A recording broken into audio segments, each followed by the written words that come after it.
probably about a half hour ago, where I'm standing right now would have been up to my ankles in water. And now, as far as you can see, there might be puddles and some debris. This storm surge has just shot back over there. During a CBS 4 investigation, we found this document, which says a GPD officer responded to the 911 call of a deadly dog attack, called on his radio for animal services to respond, yet they didn't respond for 2 days. I sat down with a county official today. Here's what she has to say. From 1,000 feet up, these guys can find that person who went missing or even the criminal on the loose. And Scott, the best way to celebrate Halloween is in a sloth costume. These experts say it's important to have those uncomfortable conversations before high school. Explain what is and isn't appropriate in safe relationships. And Scott, what a tragic scene inside such a quiet neighborhood. In the home behind me early this morning, a woman and her daughter were found dead on the floor. Her husband, the father, is charged and in custody tonight. Stephen Foster Elementary called the Williams house behind me after 57-year-old Leslie Williams never showed up to work. Her husband, Paul Williams, answered the phone and simply said, "Go check on her." When deputies arrived, they found the two on the floor, dead with stab wounds. Immediately, Mr. Williams was identified as a person of interest and turned himself in earlier today. He is being charged in connection with this case. Just after 8 o'clock, we received a request for a well-being check on the residents of a home in Garrison Waste. We're fairly certain that their wounds are consistent with stabbing. We don't know the extent of those injuries. The medical examiner is still conducting their investigation. It just seems like everyone kind of looks out for everyone and very kind, very welcoming, so I would never expect something like this. As Sheffield said, many of the neighbors I've talked to today say they feel so safe in this neighborhood. They let kids run around without even watching them. They never felt something like this could happen where they live. Now stay tuned here and online at mycbs4.com, and we'll bring you the details as they become available. This is still a very active investigation. Reporting in Gainesville, Josslyn Howard, CBS 4U.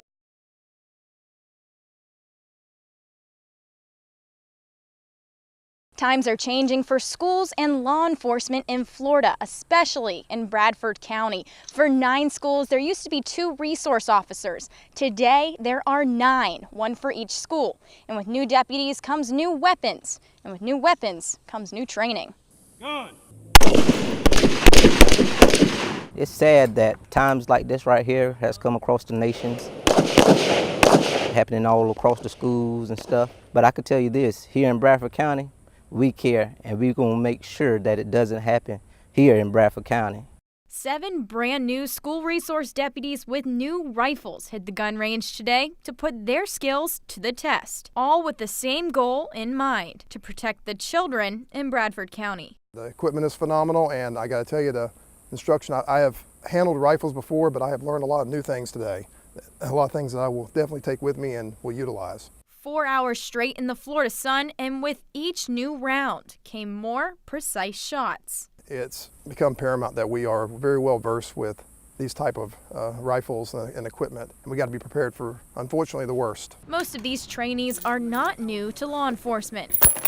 They just simply felt a calling that it was time to switch to this position when there was a need. Working in corrections about 5.5 to 6 years is something different, and it's just something I thought, it's time to do. And this time and day, it was something to do. School starts Monday, and these men want students to feel assured they are in good and well-trained hands. Josslyn Howard, CBS 4 News. The Ocala Drive-In has been open for 8 decades, and even in 2018, some things just don't change. Moviegoers here say they come for the experience. When they come through the gate, it's almost like a time warp. Kids playing in the grass, families gather in their trunks and on lawn chairs. A time that each can make their own.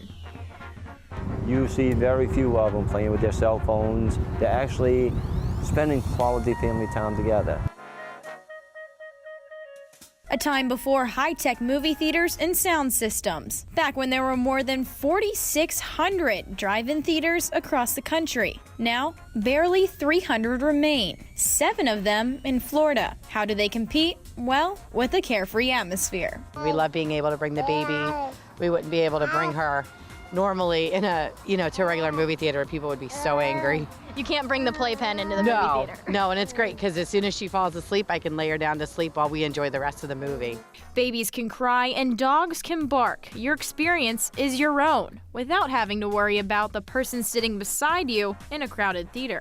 The drive-ins, it's a dying tradition. As long as I can keep this drive-in open and a few owners that are left in the country that believe in what they're doing can keep theirs going, it gives the next generation a chance to see what we used to do. Drive-in theaters originated in the summer of 1933, and several years later, Ocala got their very own. The original owners came down from Kentucky in late 1947. They started construction in December of 1947. The drive-in actually opened in March of 1948 as the Dyer Drive-In. A day that Roberta Dyer will always remember. Well, Dad was always, I guess you'd call him an entrepreneur. He liked to try different things, but it was a big deal when the theater opened because there was no other drive-in theaters close to Ocala at the time. The family lived on the property, and Dad expected all of them to work as well. As a freshman in high school, Roberta was in charge of the box office, leaving her with some fun memories. I remember one time there was a young man and a little kid, and they wanted 3 popcorns. And the attendant that was waiting on them said 3. The little kid said, "Johnny's in the trunk. Johnny's in the trunk." Of course, they were trying to sneak him in, didn't know that they could pay for the car and they would get in. Regardless of new and developing technology, there's something about the old times, creating a family-friendly atmosphere that will seem to never die. Well, I just would like to see more young families, young couples with families, take advantage of how easy it is to go to a movie, and they don't have to spend a lot of money. To see the families being a family again, they spend quality time. To see the children running around the field or the playground area, it's just a step back. The Ocala Drive-In is basically the Lazarus of drive-in theaters. It's passed through multiple hands over the years, permanently closing twice. John's had it since 2011. He says the key to his success has been preserving the drive-in's old-time feel to attract his generation. My generation is going to bring your generation and the next generation to see what we used to do. Y'all are going to fall in love with it like we did, and y'all are going to continue when my generation's gone. Reporting in Ocala, Josslyn Howard, CBS 4 News.